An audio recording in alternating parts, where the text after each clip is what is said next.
ఇంకా దేవినేని పేరైనా వినబడి ఉండేది. కానీ ఇప్పుడు ఆ రెండు కనుమరుగైపోతున్నాయి ఈ నిర్ణయంతో. అంటే పార్టీ కావాలని చేస్తుందా, సామాజిక వర్గం అలా చేయాల్సి వస్తుందా? తాతలు నేతులు తాగారని చెప్పి మన మూతులు వాసన చూస్తే కుదరదు. వాళ్ళ బిడ్డలు వీళ్ళు ప్రూవ్ చేసుకోవాలి. ఇద్దరు ఎవరి ప్రయత్నం వాళ్ళు ప్రూవ్ చేసుకుంటూనే ఉన్నారు. కాకపోతే మర్రి చెట్టు కింద నీడ లాంటి పరిస్థితి, వాళ్ళ స్థాయిలో వీళ్ళని ఊహించలేని పరిస్థితి. ఇంకొకటి, వాళ్ళ స్థాయికి వీళ్ళని ఎదగనియ్యరు. వాళ్ళ ఎదుగుదలని ఆనాడు ప్రోత్సహించిన ఆయా పార్టీలు.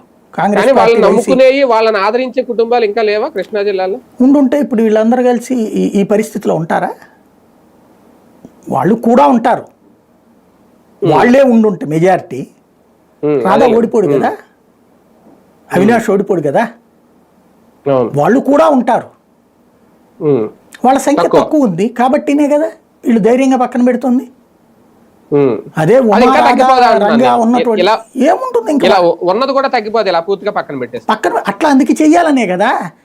ఇప్పుడు ఒకప్పుడు వంగవీటి రంగా అంటే సీఎం అయినా సరే గబక్కన లోపల తీసుకెళ్లి కూర్చోబెట్టుకునే స్థాయి. దేవినేని నెహ్రూ అంటే సీఎం లోపల తీసుకెళ్లి మాట్లాడే స్థాయి. నెహ్రూ ఫోన్ చేశాడు అంటే వెంటనే సీఎం లైన్ కలపమంటాడు. రంగా ఫోన్ చేశాడంటే సీఎం లైన్ కలపమంటాడు. ఆ స్థాయి మళ్ళీ అట్లాంటి అంటే అది ప్రేమతోనా గౌరవంతోనా